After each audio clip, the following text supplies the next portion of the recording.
Mobile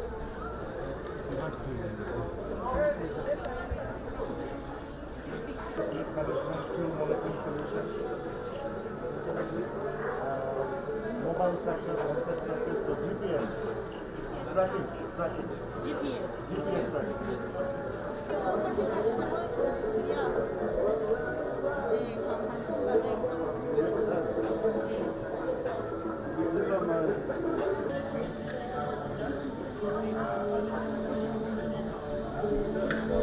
Your Excellency, this summit has been organized to mark the 100 years of investments and business achievements of the Indian community, especially the Indian Association Uganda, which was founded in 1922. The Indian Business Forum has jointly organized this summit together with the Government of Uganda, Ministry of Finance, and the Ugandan Investment Authority. The UK is reshaping trade with developing countries through the recently launched trading framework, the Developing Countries Trading Schemes, DCTS. The DCTS will be one of the most generous sets of trading preferences of any country in the world, helping to grow trade, boost jobs, and drive economic growth. The new scheme demonstrates UK commitment to building long-term, mutually beneficial relations with Uganda. I can announce today that from next year, despite the fact we haven't signed a trade deal, from next year, 99% of Uganda's export to the UK will be duty-free. Ultimately, we want to increase bilateral trade between Uganda and UK. Our offer to business includes UK export finance, private investment vehicles, ODA-led finance, access to government and DIT in country support. Indian Business Forum was started in the year 2014. Prior to this, Indian Association, which is a parent body, used to do activities of business community. There are more than 1,340 companies operated by either Indians or Indian origin persons in Uganda, out of 8,617 companies registered here. Approximately 27,000 Indians are living in Uganda, which means that less than 1% of the population, but the contribution to the revenue collection is 60%, sir. According to Uganda Investment Authority, India is the second source country for investments in Uganda. Between 2015 and 2020, Uganda Investment Authority licensed 228 Indian investment projects valued at 464.5 million, accumulating in nearly 20,000 jobs. When you came to power in 1986, you made a directive that all the Asians should come back. But that was not the amazing part. The amazing part of what you did was, Your Excellency, you said the property of all the Asians that were taken by Ugandans should be returned to the Asians. Your Excellency, we're not talking about one property. You said taking people's property is kisirani, it's bad luck. And you washed and cleansed Ugandans. And from that day, our doors started opening. Uganda started prospering. Today, Mr. President, we're talking about 8,000 factories, thanks to you. Let us clap for the President. I will say one thing, that Churchill described Uganda as a pearl of Africa.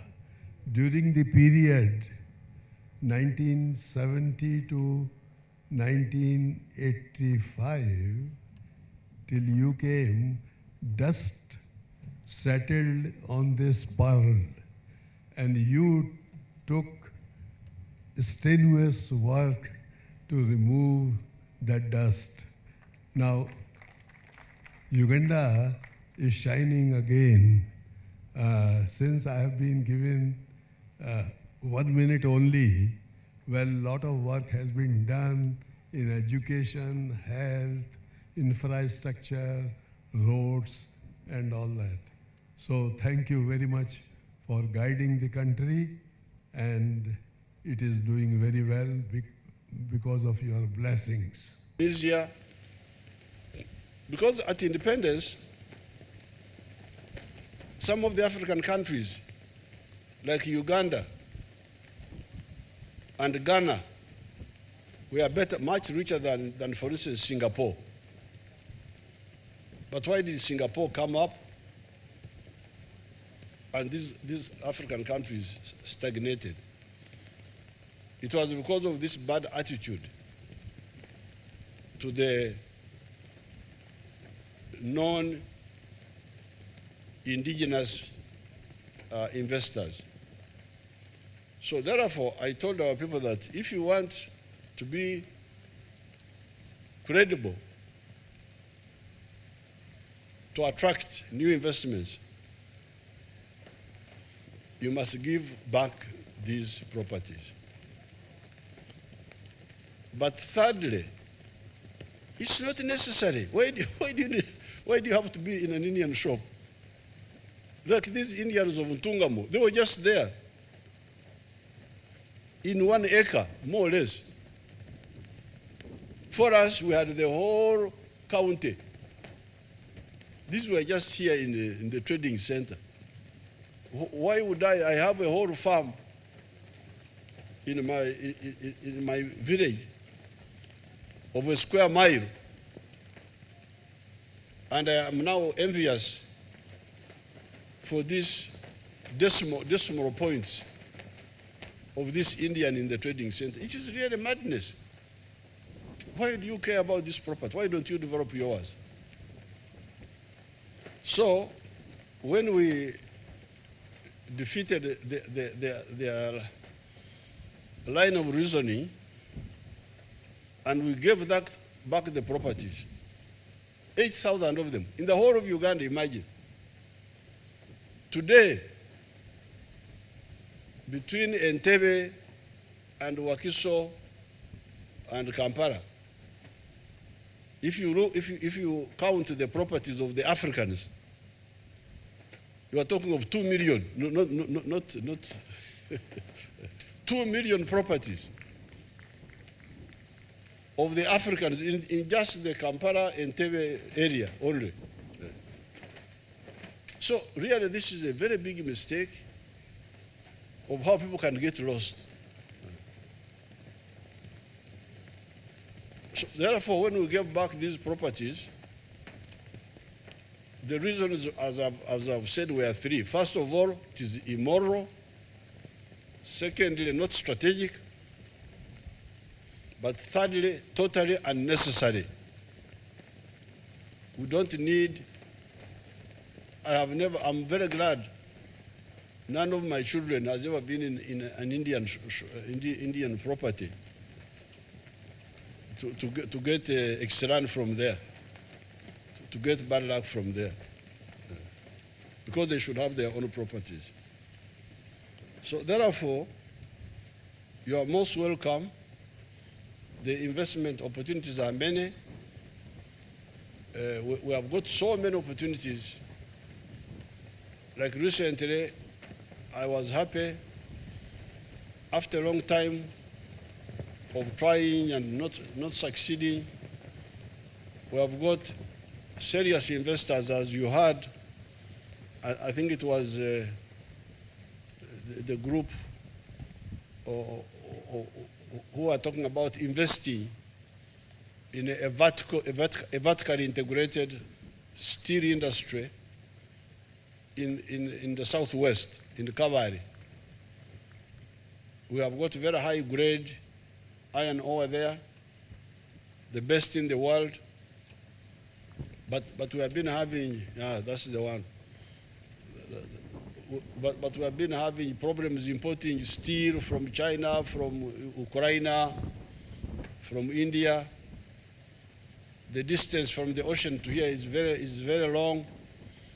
So we are now going to have that problem solved by him and others. They are actually now rushing in. There are many. I'm now having to control them. Say, you wait a bit, you wait a bit.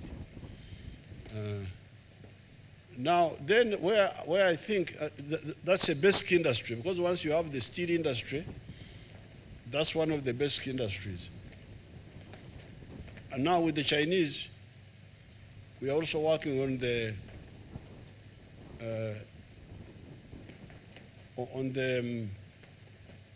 chemical industry, the one from petroleum and gas. We have got some contacts with the Chinese to work on that. Now, there's one area where I would want to invite people. This is the area of fertilizers, because now people are crying that because of the war in Ukraine, the price of fertilizer has gone up in the world. But here, we have got a very high grade phosphate deposit,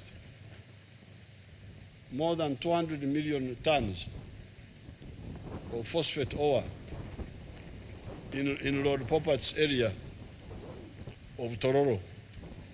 So I invite people to invest in the phosphates. We had invited a Chinese group, but I think they got problems financially.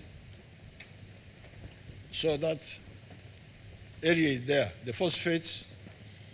Now, if we produce ammonium nitrate in the oil area from the gas, then we have the phosphates, the triple superphosphate, and then we shall get somewhere potassium, maybe in the Lake Kato area, so that we are able to synthesize the basic fertilizer, the NPK, nitrogen, phosphorus, and potassium. That's an area where, because this one is now linked to agriculture. The phosphates, the fertilizers are crucial for agriculture. So please, if you can get me people to invest in the phosphates, it will be very good. Can they talk to you on PR and publicity?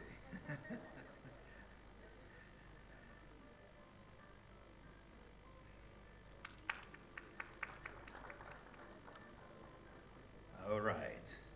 Alrighty. We now move over to UKB Electronics.